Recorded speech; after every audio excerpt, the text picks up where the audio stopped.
l'a bien présenté, hein, Nafissa Hamidou. Je suis la directrice générale de l'entreprise Salma. Avant de vous présenter l'entreprise, je vais me présenter d'abord.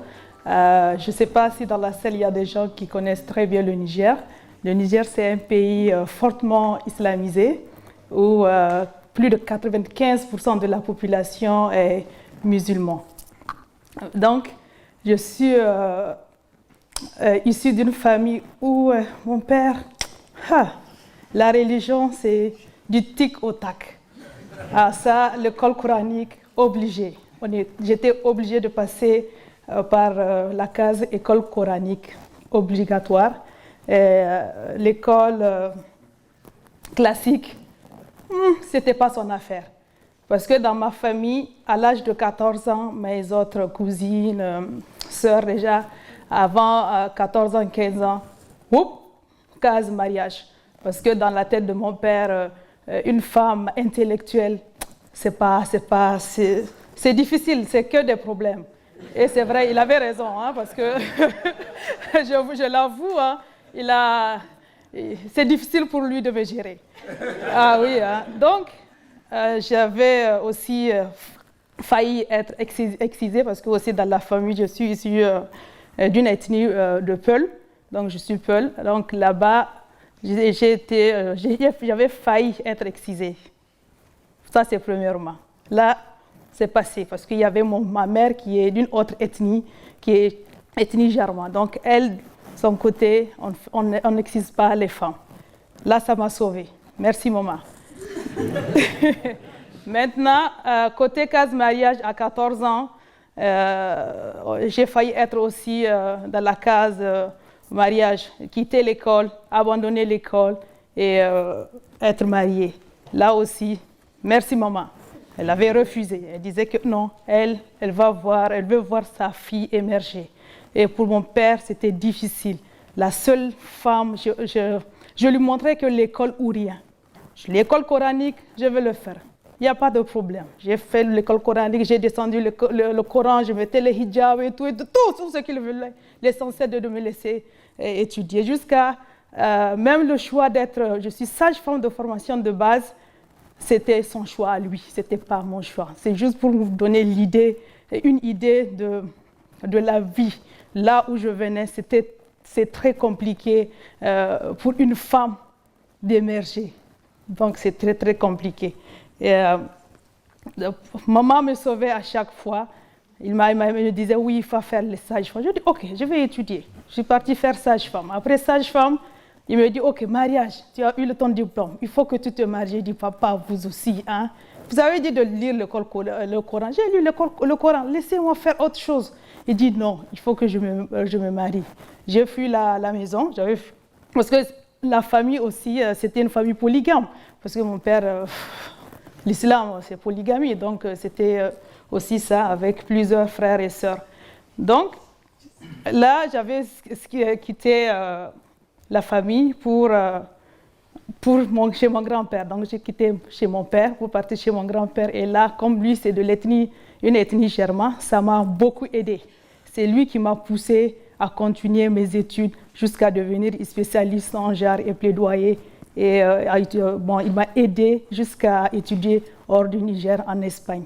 Donc de retour de l'Espagne, j'ai été recrutée dans une association des éleveurs. Le Niger, c'est un pays d'élevage. Plus de 87% de la population pratique l'élevage. Mais malheureusement, le problème du Niger, c'est le problème avoir des aliments de bonne valeur nutritive. Ça, c'est problématique au Niger. Je dis, mais attendez, en tant que conseillère en genre et plaidoyer au niveau de l'association, chaque réunion, c'est le problème de l'aliment bétail sortait. Je dis, mais c'est quoi votre problème? Pourquoi il y a... nous sommes dans un pays d'élevage, mais l'aliment bétail, c'est difficile de l'avoir. Et c'est là où les éleveurs me disaient que non, les aliments bétail qu'on nous amenait, c'est le sang de blé, le tourteau de coton, ce n'est pas très riche pour les animaux. Les animaux, excusez-moi de l'exemple que je vais donner, c'est comme les êtres humains. Quand on mange chaque jour que du pain, que seulement du pain, il n'y a pas autre chose après, c'est catastrophique. Donc, voyez-vous, donc c'est la même chose avec les animaux. Seulement le son de blé, le tourteau de coton, c'est pas riche. Et là, un jour, l'association de là où j'étais a été invitée par la Banque mondiale pour voir des financements que la Banque mondiale a eu à donner à des projets et programmes. Et c'est là que j'étais partie voir un groupement de femmes qui faisaient une activité. Donc ça m'a tiqué, j'ai dit, ah, c'est quoi cette activité? On me dit, ah, c'est un mélange d'aliments bétail. J'ai dit, c'est à base de quoi? On me dit, c'est à base de résidus de récolte, tels que les tiges de mil, les fans de niébé, tout ce qui est fourrage, dans lequel on augmente d'autres produits. Ça m'a tiqué, j'ai dit, bon, est-ce que c'est une technologie nouvelle? On me dit, oui, c'est une technologie nouvelle qu'on essaye, que la Banque mondiale essaye, à travers notre Institut national de recherche agronomique, essaye de vulgariser. Mais malheureusement, vous savez, dans nos pays africains, des projets, il y en a, n'est-ce pas? Les financements, il y en a. Mais dès que le projet se retire, c'est fini. La technologie, quelle qu'on soit, même si ce n'est pas la technologie, on l'oublie. Parce qu'il n'y a pas ce financement, on oublie, on refait un autre projet, ainsi de suite. J'ai dit, OK, est-ce que c'est permis à une personne privée de faire la même chose? On me dit oui, d'aller me renseigner au niveau de l'INRA. Et ce qui fut fait, je suis partie au niveau de l'INRA le même jour. J'étais venue voir le chercheur qui m'a regardé avec mon pantalon et tout. Il dit, toi, tu es sûre que tu es nigérienne? Je dis oui, je suis 100% nigérienne. Difficile, parce que c'est mon pays. On est habitué à voir les femmes voilées et moi qui suis exception, je fais l'exception à la règle. Donc, il était étonné de voir une femme moderne parce que l'agriculture, tout à l'heure, un de mes collègues le disait, l'agriculture, c'est censé, ou bien dans le domaine agricole avec grand A, c'est censé, en Afrique, c'est seulement les illettrés qui le font. Pour les gens, les lettrés, ce n'est pas leur domaine. Donc, j'ai dit, OK, moi, je vais le faire. Et c'était là, en 2014, une semaine après avoir vu la technologie, j'achète ma machine. Et tenez-vous bien, dans mon compte, entre-temps, j'avais que 800 000 francs CFA. Et la machine même, parce que les tiges de mil, il faut les broyer. Pour broyer les tiges de mil, il faut une machine. Et le chercheur m'avait orienté vers là où je peux trouver la machine. Voilà, c'est une machine de rien du tout qui est de là-bas, qui est de l'autre côté, qui coûtait 750 000 francs.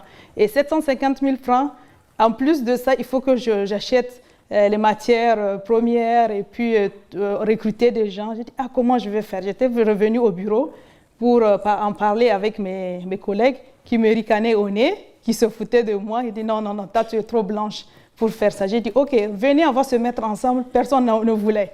Parce qu'ils voyaient que c'est quelque chose qui est à l'échec. Personne ne le fait au Niger. Pourquoi toi?